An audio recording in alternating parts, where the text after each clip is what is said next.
para falar sobre Jesus, o Deus que sente, né? Em Filipenses, capítulo 2, verso 5, Paulo, o apóstolo, vai dizer assim: tende em vós o mesmo sentimento que houve também em Cristo Jesus. Pois ele, subsistindo em forma de Deus, não julgou como usurpação o ser igual a Deus. Antes, a si mesmo se esvaziou, assumindo a forma de servo, tornando-se em semelhança de homens e reconhecido em figura humana. A si mesmo se humilhou, tornando-se obediente até a morte, e morte de cruz. Até aí foi a humilhação de Jesus, mas aqui começa a exaltação. Pelo que também Deus o exaltou sobremaneira, e lhe deu um nome que está acima de todo nome, para que ao nome de Jesus se dobre todo joelho, nos céus, na terra e debaixo da terra, e toda língua confesse que Jesus Cristo é o Senhor, para a glória de Deus Pai. Um dia toda língua vai confessar que Jesus Cristo é o Senhor, para a glória de Deus Pai. Um dia todos os homens, todos os demônios vão declarar que Jesus Cristo é o Senhor. Vamos declarar 3 vezes aqui nessa manhã que Jesus Cristo é o Senhor. Vamos lá, 1, 2, 3. Jesus Cristo é o Senhor. Jesus Cristo é o Senhor. Jesus Cristo é o Senhor. Aleluia. Aplauda Jesus e pode se assentar, irmão. Aleluia. Aleluia. E o versículo 5, a Bíblia Sagrada, Paulo, o apóstolo, vai dizer assim: tende em vocês, tende em vós, o mesmo sentimento que houve em Cristo Jesus. Tende em vocês o mesmo sentimento que houve em Cristo Jesus. Hoje é um dia de Deus alinhar os seus sentimentos. Hoje é um dia de você colocar suas emoções nas coisas corretas. Amém? Agora, antes de entrar nisso, primeiro você precisa ter um conhecimento da cristologia. Porque a cristologia é a doutrina mais importante do cristianismo.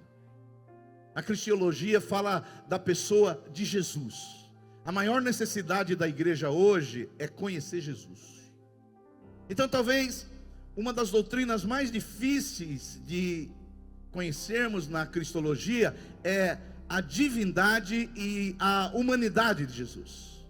Jesus era 100% homem, Jesus era 100% Deus.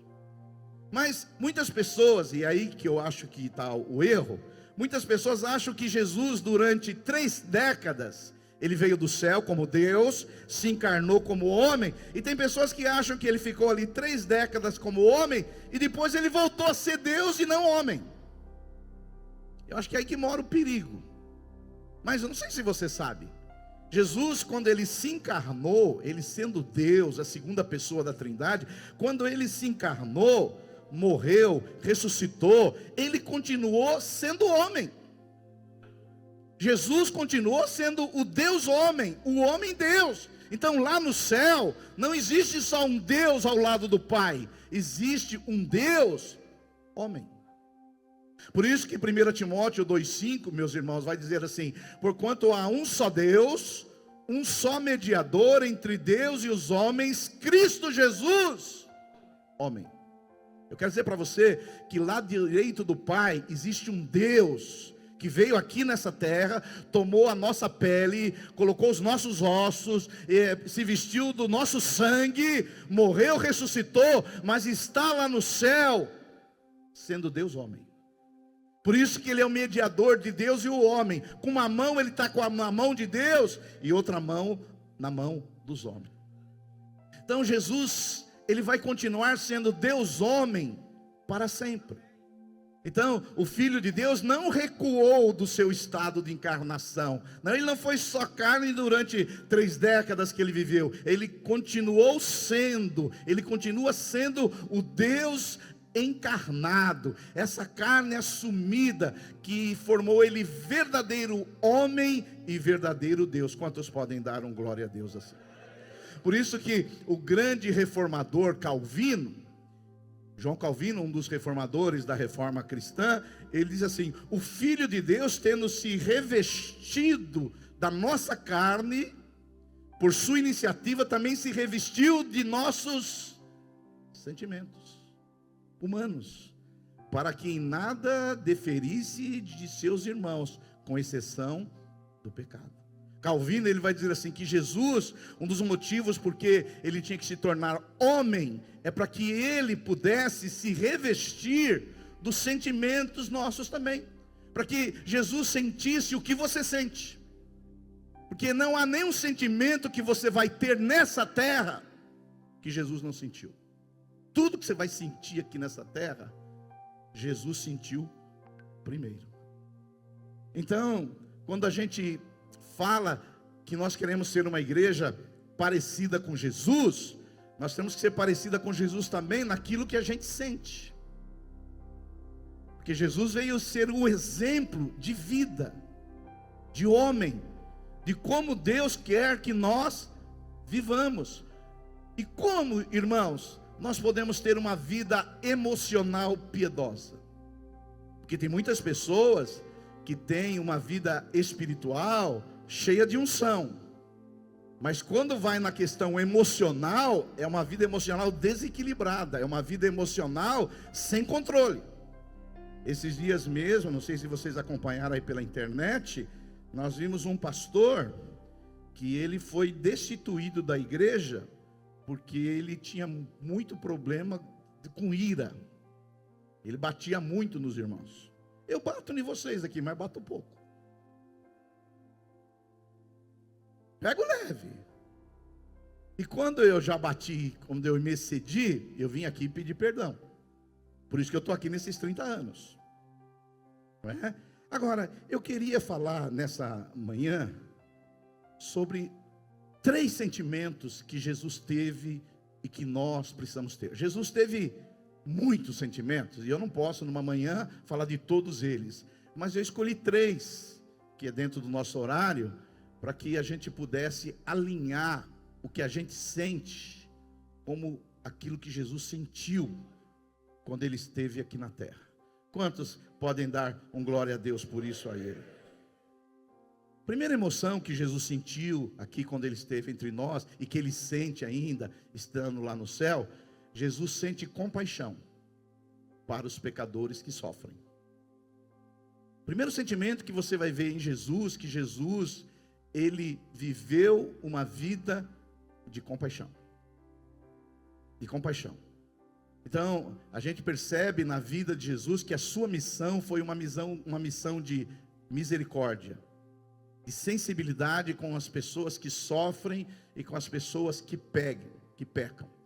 Resumindo todo esse sentimento de compaixão, Jesus passou toda a sua vida aqui fazendo o bem.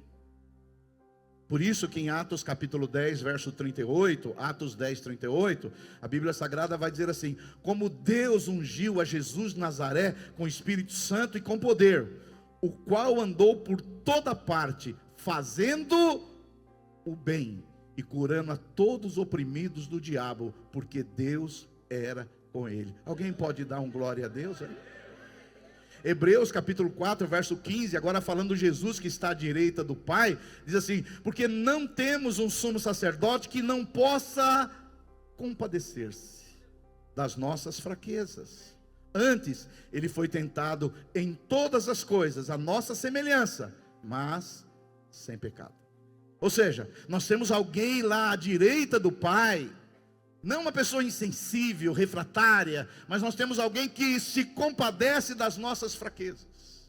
Quando você cair, quando você pecar, em algum momento de fraqueza na sua vida, você não tem um Deus tirano que vem dar uma paulada na sua cabeça. Você tem alguém que olha com você com olhos de compaixão. Quantos podem dar um glória a Deus aí? Então Jesus, ele mostra esse sentimento, e esse sentimento ele tem que estar em nós. Jesus, ele não era indiferente ao sofrimento humano. Ele não via as pessoas sofrerem e olhava, eu não tenho nada a ver com isso, eu não sei o que você está sentindo. Não, Jesus curou os enfermos, Jesus alimentou os pobres e os famintos, ele salvou os perdidos, e sempre havia em Jesus um coração compassivo. Ele olhava para as pessoas com um olhar de compaixão. Por isso que agora nós vamos começar a nossa segunda fase da campanha. Deixa eu falar para você, se você não tem compaixão pelas pessoas que estão sendo perdidas, as pessoas que estão caminhando a passos largos para o inferno, você não tem o mesmo sentimento que Cristo. Porque quem tem o mesmo sentimento de Cristo, quem tem o coração de Cristo, ele olha para as pessoas que estão caminhando a passos largos para o inferno, que estarão separadas de Deus para sempre, e ele olha com olhos de compaixão. Quantos podem dar um glória a Deus para mim saber que você está aí? Aleluia. Na verdade, essa foi a emoção mais expressada por Jesus. Que a Igreja Batista Água Viva possa ser uma igreja conhecida pelo seu amor expressado na compaixão. Então, Jesus, ele expressa essa emoção. Quando Jesus curou os cegos, os coxos, os aflitos, quando essas pessoas recorriam a Ele, Jesus tinha um sentimento de dó por elas. Jesus afeiçoava com elas. Jesus se identificava com elas. Jesus as compreendia. Jesus olhava para elas com um olhar de compaixão. Talvez esse seja o sentimento mais expressado por Jesus. Por isso, mulher, tenha compaixão do seu marido. Maridos, tenha compaixão da sua mulher. Porque quando você expressa compaixão, você está expressando um sentimento de Cristo. A minha mulher é compassiva, por isso que eu estou com ela há 39 anos. Porque se não tiver compaixão no casamento, não tem casamento. Porque nós somos falhos, humanos, fracos, vamos errar, somos imperfeitos. Mas se nós tivermos alguém do nosso lado que não se compadece das nossas fraquezas, como que nós vamos conviver? Você tem um ser humano imperfeito, você tem um ser humano que vai cair, vai errar, vai esquecer, não vai lembrar o dia do aniversário, não vai lembrar o dia do casamento. E aí você vai lá fazer o quê? Ter compaixão. É verdade. E eu posso citar 3 exemplos para vocês aqui, de Jesus usando a sua compaixão. O primeiro exemplo aqui foi quando Jesus viu 2 cegos. Mateus capítulo 20, verso 30, diz assim: e eis que 2 cegos assentados à beira do caminho, tendo ouvido que Jesus passava, clamaram: Senhor, filho de Davi, tem compaixão de nós. Mas a multidão, que não tem compaixão, os repreendia, para que se calassem. Porém, gritavam cada vez mais: Senhor, filho de Davi, tem misericórdia de nós. Condoído, sentindo dó, algo que atingiu as suas entranhas, o seu interior, algo que mexia lá dentro do seu profundo ser, Jesus tocou-lhe os olhos e imediatamente recuperaram a vista e foram seguindo o seu caminho, foram curados. A palavra aqui, condoído, significa ser movido por entranhas. Quando Jesus via a miséria humana, ele era tocado na sua interioridade, o seu corpo ficava em temor, em tremor, e Jesus, ele era movido por isso. Deixa eu falar para você, se você não tem compaixão, você ainda não tem o Espírito de Cristo, você não tem o sentimento de Cristo. Mas hoje Deus pode encher o seu coração de compaixão, para que você sinta a miséria das pessoas que estão perdidas. Você, a sua família, os seus amigos, seus vizinhos indo a passos largos para o inferno, você ter compaixão delas, dar um folheto, dar uma palavra, evangelizá-la, porque você tem compaixão. Segundo exemplo que a gente vê Jesus ter compaixão é a cura de um leproso. Lá em Marcos, no Evangelho de Marcos 1,40, aproximou-se de Jesus um leproso, rogando-lhe de joelhos: se quiseres, pode purificar-me. Jesus, profundamente compadecido, estendeu a mão, tocou e disse: quero, fica limpo. No mesmo instante lhe desapareceu a lepra e ficou limpo. Você sabia que um judeu não podia tocar num leproso? Um judeu, leproso era uma pessoa impura. Ninguém poderia tocar num leproso, porque o leproso significava morte. Mas Jesus foi acima da lei. Jesus sabia que a lei, o homem não foi criado por causa da lei. A lei foi criada por causa do homem. E Jesus foi sobre a lei e teve compaixão ali. Tocou naquele leproso e ele foi curado. Eu quero dizer para você, Jesus tem compaixão de você. Talvez você tenha uma doença, uma enfermidade, está passando por uma luta. Jesus não é contra você, Jesus é o seu favor. Ele é sensível à sua necessidade. Ele sofre com você. Ele continua tendo a mesma compaixão lá do lado direito do Pai. Porque nós não temos um sumo sacerdote que não se compadeça de nós. Ele continua se compadecendo. Ele não vê a sua dor e é indiferente e refratário, não. Ele se compadece e mexe com as suas entranhas. Terceira vez que a gente vê Jesus usando de compaixão está em Lucas capítulo 7, a ressurreição do filho de uma viúva de Naim. Em dia subsequente, dirigia-se Jesus a uma cidade chamada Naim, com ele os seus discípulos e numerosa multidão. Como se aproximasse da porta da cidade, eis que saía o enterro do filho único de uma viúva. E não sei se você sabe, na época a viúva não era rica que nem algumas aqui.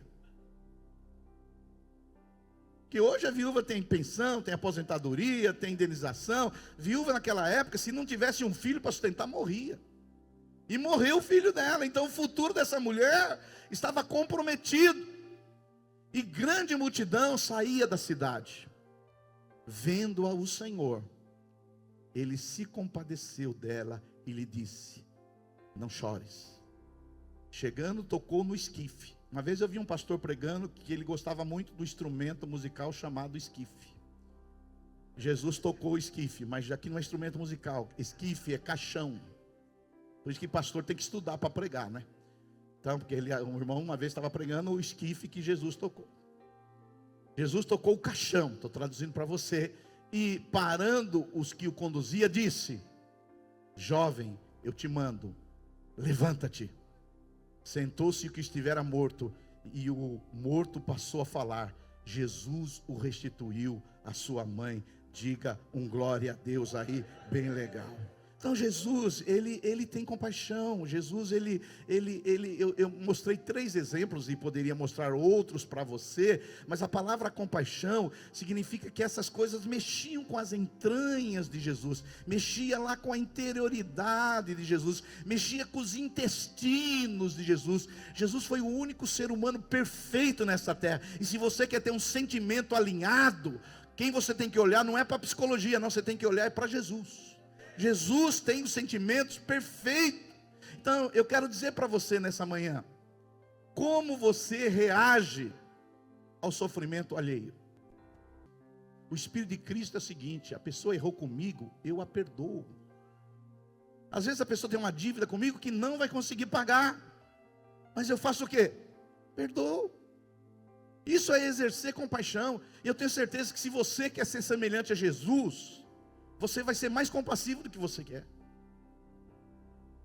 Essa é a vontade de Deus, esse é o sentimento. Quando você exerce compaixão, você está expressando Cristo.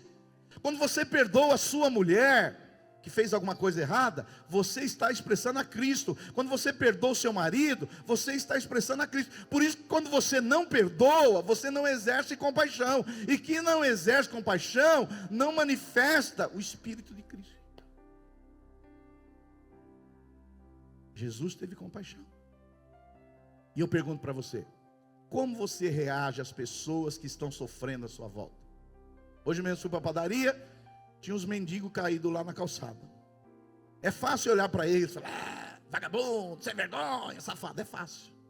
O difícil é você olhar para aquela pessoa e não conhecer as suas histórias e falar: essas pessoas infelizmente estão perdendo as suas vidas, prejudicando as suas vidas.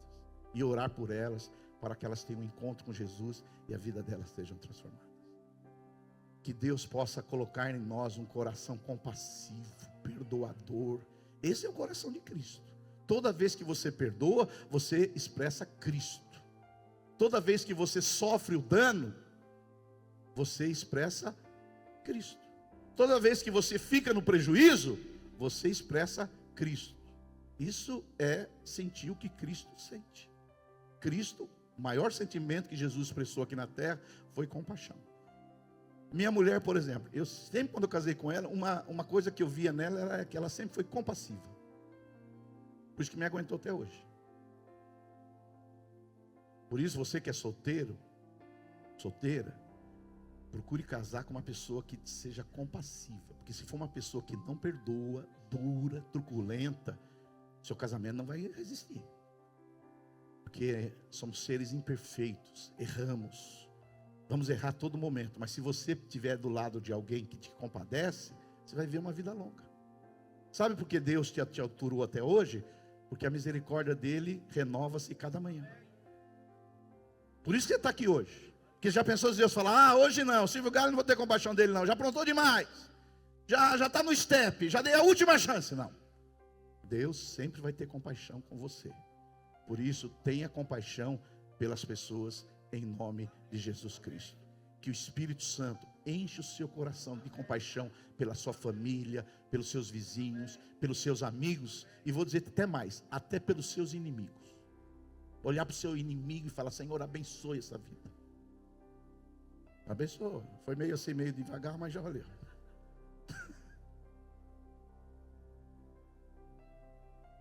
Eu sinto que eu preciso ser um cara mais compassivo. Eu sinto. Eu sinto. Eu prego, você sabe, eu vou nas nossas igrejas pregar. Ontem mesmo eu chego nas igrejas, eu vejo tanta coisa, que às vezes eu começo a falar as coisas, eu não aguento. Mas aí eu falo, Senhor, me dê o Espírito de Cristo, para que eu seja mais compassivo. Você acha que você precisa de mais compaixão? Porque os que não levantaram a mão são os anjos que estão aqui. Os querubins, os serafins, os arcanjos. Que precisamos parecer com Jesus. Quanto mais compaixão você tiver, mais você vai se parecer com Jesus. Aleluia. Mas não vai parar aí não, esse é só o primeiro. O segundo emoção que a gente vê em Jesus, Jesus também sentiu indignação contra os que praticam o mal. Que você pode achar que ser crente agora é, sim Senhor, amém, aleluia, e fazem tudo e eu não falo nada. Mas Jesus não foi assim. Jesus sentiu indignação, para não falar ira. Eu não vou usar a palavra ódio, porque senão você vai escandalizar. A vida emocional de Jesus, ele era manso, humilde, compassivo, mas não foi só de compaixão que Jesus viveu não. A Bíblia Sagrada tem muitos exemplos de Jesus ficar irado. Eu vou usar a palavra indignado. A palavra de Deus diz em Efésios capítulo 4, verso 26, irai-vos e não pequeis. Não se põe o sol sobre a vossa ira. Então, com essa ênfase, o coração de Cristo, seu coração manso e humilde, ele também, uma pessoa que tem compaixão, ela não é passiva contra o mal, ela não é indiferente contra o mal. Proporcionalmente, como ela tem compaixão, quando ela vê o mal, ela se indigna.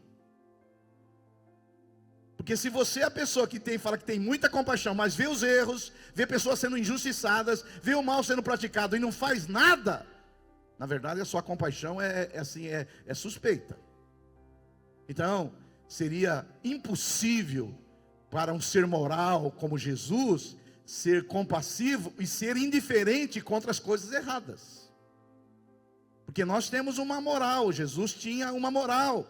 Então, nós normalmente que somos compassivos e Jesus vai nos encher mais de compaixão, quando a gente vê o mal, nós vamos se indignar. Nós vamos se indignar. As emoções de indignação, raiva, que às vezes você acha porque você ficou indignado e com raiva, você está sendo na carne. Claro, tem ira que é carnal, mas eu não estou falando da ira que é carnal, não. Eu estou falando da ira que você se indigna contra as coisas que estão erradas. Mas muitas vezes, muitas pessoas enfatizam a compaixão, e tem que enfatizar mesmo, mas esquece que quem tem compaixão também, ele não pode ver o mal, porque ele fica indignado.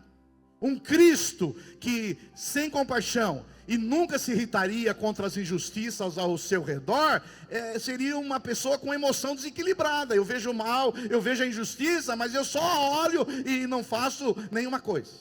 À medida que Deus vai te dar mais compaixão, e eu creio que Ele vai te dar, a sua indignação contra as coisas erradas também aumenta. Porque assim foi Jesus. Jesus, quando viu o mal, Jesus se pronunciou. E eu vou te dar alguns exemplos aqui. Jesus foi duríssimo contra aqueles que faziam os pequeninos pecarem, dizendo para eles que seriam melhor. Vamos ler o texto até, Mateus 18:6. Qualquer, porém, que fizer tropeçar a um desses pequeninos que crê em mim, melhor lhe fora que se pendurasse no pescoço uma grande pedra de moinho e fosse afogado nas profundezas do mar. Jesus está dizendo assim, ó, se você levar um pequenino a se desviar dos meus caminhos, é melhor você cometer o suicídio. E às vezes tem crentes que levam gente nova convertida a se desviar dos caminhos. Às vezes chega um novo convertido, aí no lugar de você falar de Jesus, você fala mal da igreja. Eu já vi pessoas aqui que chegaram aqui na igreja e não ficaram porque alguns crentes aqui antigos falaram mal da igreja. Você fez desviar um pequenininho. E isso aí deixa Jesus indignado. Então Jesus, ele se levantou contra o mal.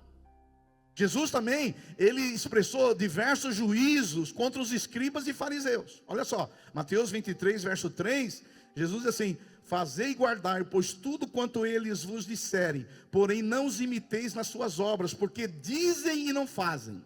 Se referindo aos fariseus. Atam fardos pesados e difíceis de carregar e põem sobre os ombros dos homens. Entretanto, eles, os fariseus mesmo, nem com o dedo querem movê-los. Ontem mesmo encontrei um irmão que era aqui da Água Viva, e ele falou assim: pastor, eu já fui da Água Viva. E eu falei: por onde você anda, meu irmão?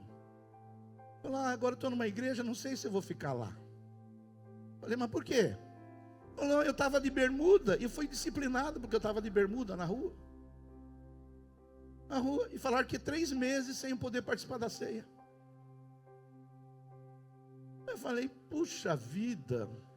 Ele falou: pastor, mas isso aí é preceito humano, eu não tenho que obedecer preceito humano. Eu falei: você não tem que obedecer preceito humano, mas a Bíblia diz que nós temos que obedecer às autoridades constituídas.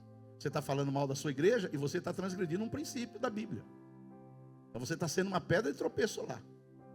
Rapaz, não existe igreja melhor que Água Viva não, filho. Mas pode procurar outra. Agora tem gente que é assim, que ele põe um peso sobre o povo. Pastores, inclusive, nós pastores, às vezes a gente coloca um peso sobre o povo, mas nós mesmos não carregamos. Eu vou falar para você, eu já vi acontecer casos de pastor falar do dízimo, só fala do dízimo, mas ele mesmo não era dizimista. Então, eu já vi, muitos casos assim. O cara pega o microfone e diz: se não é o dízimo, vai para o inferno, se não é o dízimo, vai vir o gafanhoto, se não é o dízimo, vai quebrar a sua geladeira. Aí você vai olhar na lista, ele mesmo não é. Então, pessoas que estão desviando as pessoas, pessoas que ensinam algo, mas não praticam. E Jesus diz assim contra eles: ai de vós, escribas e fariseus hipócritas, porque fechais o reino dos céus diante dos homens, pois vos não entrais, nem deixais entrar os que estão entrando. Você está impedindo de entrar pessoas no reino de Deus. Você sabe que quase que eu fui impedido de entrar no reino de Deus quando eu me converti. Me lembrei agora. Eu me converti no acampamento, não foi numa igreja. Quando eu cheguei lá na igreja, fiquei maravilhado, novo convertido. Cheguei lá na igreja, um culto maravilhoso, pastor com uma mensagem boa. E aí eu fui falar com o irmão, falei: puxa, que coisa boa. Ele falou: não é tudo isso aí não. Tudo isso aí não. Esse aí que pregou mesmo, eu não vivi tudo isso aí não. Isso aí tem muita hipocrisia nisso aí. Eu falei: pô, mas onde eu vim parar? Eu pensei que aqui que era o lugar certo. Agora o cara... Quase que eu fui embora da igreja por causa de uma pedra de tropeço. Toma cuidado para você desviar gente pequena. Toma cuidado para você ser uma pedra de tropeço. E aí Jesus diz no verso 14: ai de vós, escribas e fariseus hipócritas, porque devorais as casas das viúvas, e para justificar fazeis longas orações, por isso sofrereis juízo muito mais severo. Pastor que fica pregando uma coisa, lei, pregando fardo pesado, não vive, ele vai sofrer um juízo maior. Eu fico pensando em alguns pastores. Eu fico pensando em alguns pastores que aí ficam colocando fardo na vida do povo. Vai sofrer juízo maior. Então Jesus, ele teve indignação contra o mal. Eu sei que às vezes tem alguns de vocês que não compreendem. E agora, talvez depois dessa palavra, você vai compreender melhor. Tem igrejas que não pregam o evangelho. Tem igrejas que pregam qualquer outra coisa, menos o evangelho. O evangelho é salvação. O evangelho é reino de Deus. Mas tem igreja aí que só prega dinheiro. Só prega essa terra. Tem igrejas que é só o homem. Cristo já saiu de lá já faz tempo. Está batendo, está querendo entrar.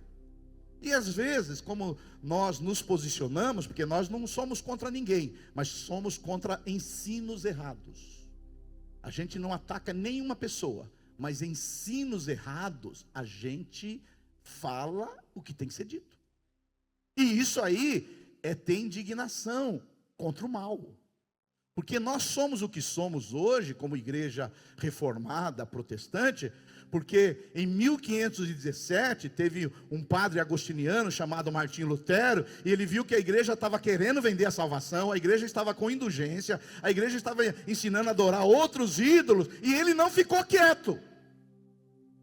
Ele teve o Espírito de Cristo, ele se indignou contra o mal, e ele fixou 95 teses ali, e graças a Deus por essas teses. Por isso que nós somos hoje uma igreja, não estamos adorando ídolos, não estamos rezando para os mortos, não estamos sendo salvos pelas obras, porque alguém se levantou contra o mal. Por isso, não fica bravo quando a gente aqui se levanta contra doutrinas erradas, porque alguém tem que se levantar contra isso, alguém tem que defender a fé, porque se não tivesse defendido a fé lá atrás, hoje nós seríamos um monte de pagãos aqui. Então você não pode ver o ensino errado e ter aquela conversinha assim de compaixão. Deixa eles lá a vida deles e nós a nossa vida. Não, eles vão contaminar os outros e os outros vão acabar caindo na falsa doutrina.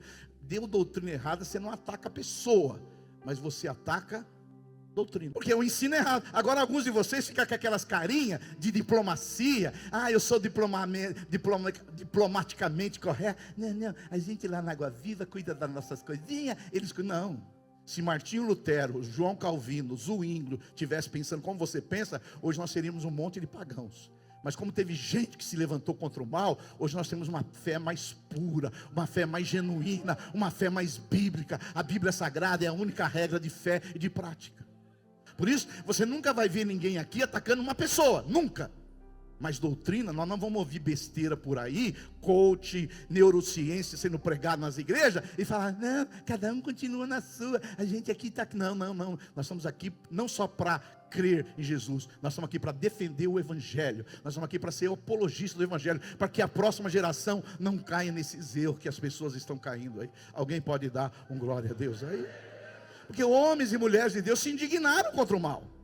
Paulo, quando ele chegou lá em Atenas, ele viu aquela idolatria. A Bíblia Sagrada diz que houve uma comoção em Paulo. Ele se indignou contra isso. Ele não ficou lá vendo aquela idolatria e disse assim, os gregos aí estão idólatras, os romanos são idólatras. Não, ele se indignou. E se você não se indigna contra o mal, significa que a sua compaixão não é verdadeira. Porque quem tem compaixão, ele vê o mal, ele é contra. Jesus não só teve compaixão, ele viu os escribas e os fariseus falando coisas erradas, e ele falou, vocês vão enfrentar maiores juízos.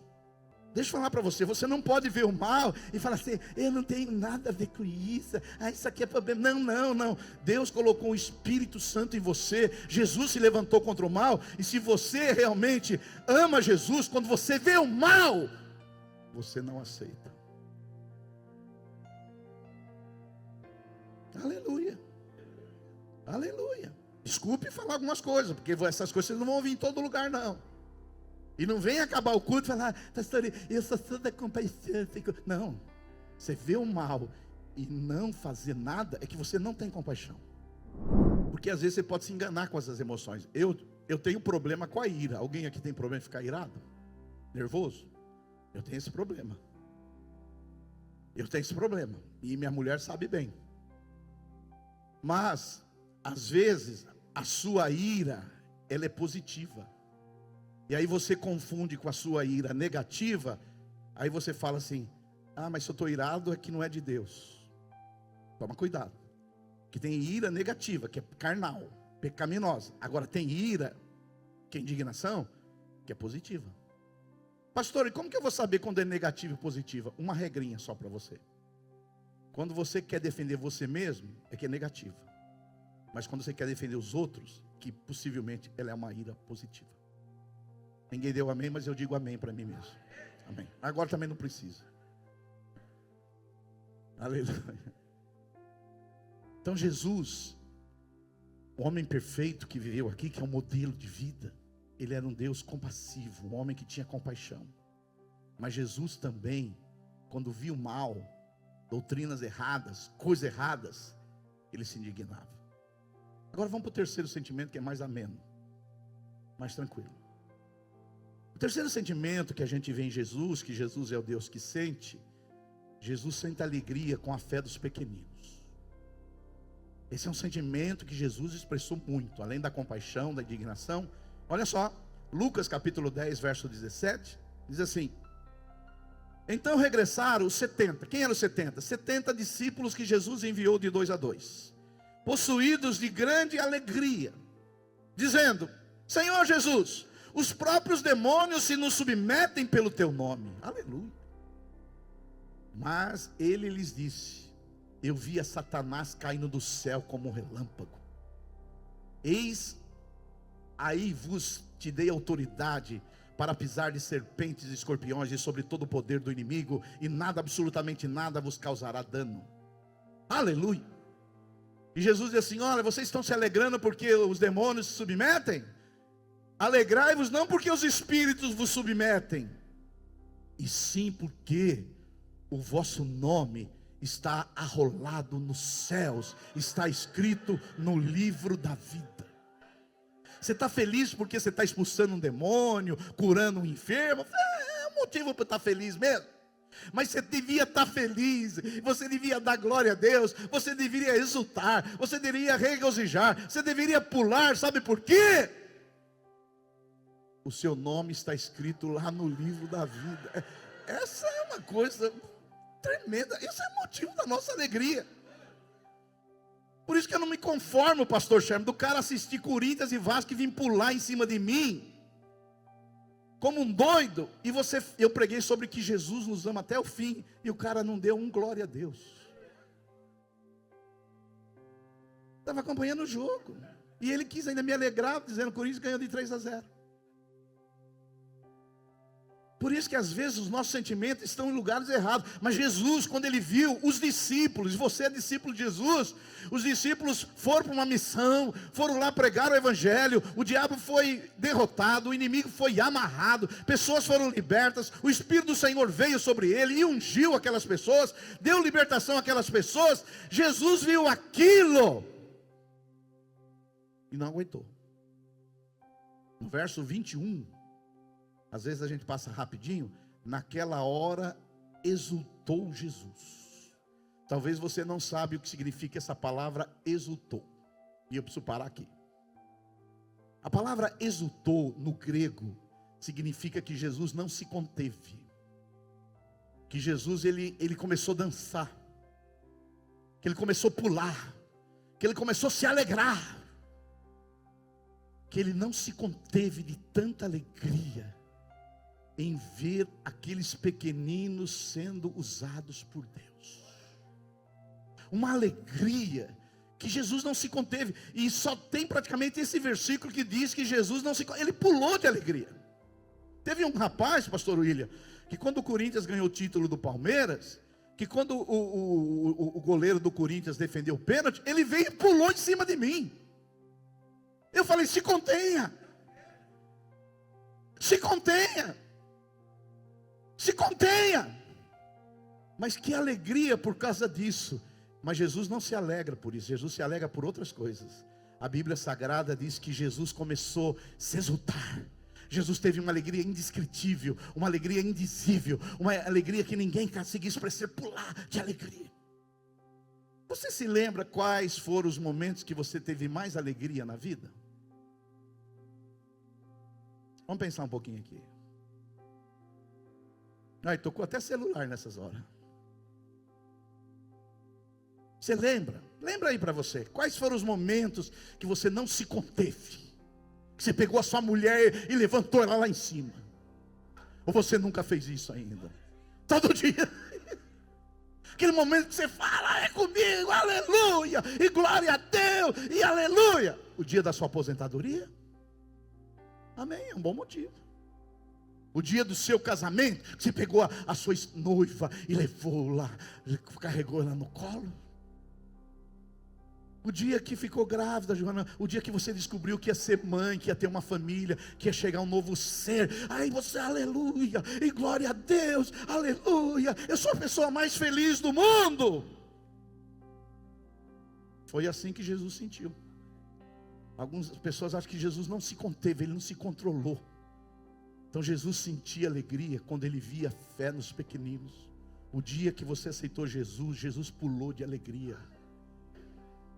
O dia que você se converteu, Jesus pulou. Por isso que a Bíblia diz que a alegria nos céus, quando o pecador se arrepende. E nós vamos fazer um batismo aí no final de junho. Vai ser um dia de alegria, vai ser um dia de festa, vai ser um dia de louvor. Aleluia! Aleluia! Porque depois de aceitar Jesus, a maior alegria que existe é você ganhar uma pessoa para Jesus. Jesus não se conteve. Por isso que Jesus tinha alegria nas coisas certas. Às vezes você não está tendo sentimento nas coisas certas. Você chora numa novela, assiste o Big Brother, chora. Chora. Assiste um filme, chora. Mas quando você vê uma pessoa aceitar Jesus, você olha assim, mais um crente. Por isso, irmãos, eu estou pregando, e hoje essa é a última mensagem que nós vamos falar sobre conhecer a Cristo. A partir do domingo que vem nós vamos falar sobre conhecendo a Jesus. Você tem que alinhar suas emoções com as emoções de Jesus. Até um exercício para você fazer em casa. Pega todas as emoções que Jesus teve e vê se as suas emoções estão alinhadas com as emoções de Jesus. Jesus foi o homem mais perfeito que existiu aqui. Jesus é o nosso modelo de vida e de existência. Agora toma cuidado. Toma cuidado, eu estou caminhando para o encerramento, porque tem dois problemas de sentir. Jesus sentiu tristeza também. Sim ou não? Jesus chorou. Agora, toma cuidado de se alegrar muito e ficar lá em cima e não parar mais de se alegrar, que a vida não é assim. Aí você 3 dias você está pulando, 3 dias pulando, 3 dias. Aí você chega lá na sua empresa pulando, o cara pulando e pulando. Não, filho, sente alegria, mas depois volta para o normal. Teve um irmão aqui, há muitos anos atrás, que ele foi batizado com o Espírito Santo, ele começou a orar em línguas, ficou 3 dias orando em línguas, chegou lá na firma, orando em línguas. Aí ligaram para a mulher dele, falou, seu marido está falando um negócio estranho aqui. O que ele está falando? Ele fala uma coisa que eu não entendo. Ele falou, vou mandar ele embora, porque ele não quer trabalhar, só quer orar em língua. Então, filho, ora em língua, mas... É a mesma coisa que a tristeza. Hoje eu não vou falar de tristeza, mas tem pessoas que passam por uma decepção, um drama, um trauma na vida, e ela fica lá embaixo. Jesus teve momentos de tristeza. A Bíblia diz que no Getsêmani, Jesus ficou tão triste, angustiado, que ele suou sangue. Sim ou não? Mas aquilo lá não durou muito tempo. Por isso que toma cuidado com esse sentimento de euforia ou de tristeza, que você não pode ficar nem muito tempo lá em cima, e nem muito tempo lá embaixo. Entendeu? Que tem pessoas, infelizmente eu conheço algumas, que infelizmente perderam um ente querido. E tem pessoas que morrem juntos com ela. A vida dela, eu conheço pessoas que passaram anos em tristeza porque morreu um ente querido. E quando morre alguém e você morre junto, você transformou ela no mártir do diabo. Quem que é o mártir do diabo? Você morreu junto com ela e você não vive mais a sua vida. Agora você vive tristeza e não sai daquilo. Eu conheço pessoas que vivem anos assim. Por isso que na vida nós vamos ter alegria e vamos ter tristeza. Mas se acontecer coisa muito alegre, não fica lá também o tempo todo não. Volta ao normal, você tem que trabalhar na segunda-feira. Você tem que ir na feira na quarta. Volta ao normal. Mas também se acontecer algo muito triste, Resolva isso logo. Porque tem pessoas que porque o marido morreu, ela agora vai viver a vida toda de luto, vai viver preto o resto da vida. Casa de novo, mas também não pode ser rápido. Não pode ser rápido também assim. Porque eu fico pensando, se eu morrer, minha mulher resolver casar e eu estou lá no céu. Aí depois de um mês ela já está casada. Peraí. Não, aí também não. Pelo menos um lutinho aí de um ano. Chorando todos os dias. É muita glória. Agora toma cuidado com isso. Porque senão você transforma-se num apóstolo, um mártir da morte. A pessoa morreu e você morreu junto. Por isso que quando você ficar triste, presta atenção que eu vou te falar. Aconteceu uma coisa muito triste, uma perca, uma doença, uma coisa muito terrível. Não deixa passar de um mês. Porque se passar de um mês e você continuar com a mesma coisa, você vai ter problema. Você vai cair no remédio, você vai ter problema. Por isso que às vezes eu passo por tristeza também. Você sabe que ser pastor tem os momentos de alegria e tristeza. Mas eu tenho que resolver isso rápido. Porque você vê, um pastor, no mesmo dia que ele faz um velório, ele vai visitar uma criança que nasceu. Aí você vai lá no velório, chora. Aí depois você vai na casa da pessoa à tarde, nasceu um bebê alegre. Você vê que às vezes o pastor tem que ser bipolar também. Toma cuidado. Mas o que eu quero dizer para você encerrando, porque esse toquinho aqui, ele está dizendo que já acabou meu tempo. Se nós queremos ser uma igreja que se pareça com Jesus, nós temos que ter os mesmos sentimentos de Cristo. Toma cuidado onde aquelas coisas que te causam muita alegria ou muita tristeza, que não estão se relacionadas com o reino de Deus. Toma cuidado. Jesus foi o homem perfeito. Ele expressa como nós devemos viver aqui na terra. Sim ou não? Primeiro, Jesus, você vê a compaixão que ele teve. Ele via a miséria, ele via a doença, ele via os problemas, e ele tinha um coração cheio de compaixão. Nós, como seres humanos, temos que ter compaixão para vivermos num mundo melhor. Mas Jesus não só tinha compaixão. Jesus contra aqueles que lhes ensinavam as coisas erradas, que colocavam fardo aos pequeninos, que as pessoas estavam caminhando a passos largos por causa da falsa doutrina deles. Jesus ficou irado, indignado. Jesus ficou nervoso, mas não pecou. Mas Jesus também, ao ver a fé dos pequeninos, ele se exultou, ele se alegrou, ele não se conteve, ele festejou. Saiba quais são as horas de festejar, as horas de celebrar, porque há momentos que nós temos que expressar a nossa alegria, temos que ser eufóricos, temos que glorificar a Deus, exaltar o nome de Jesus, porque o dia que você nasceu espiritualmente, houve alegria nos céus. Jesus exultou por causa da sua salvação. Fica de pé no seu lugar em nome de Jesus.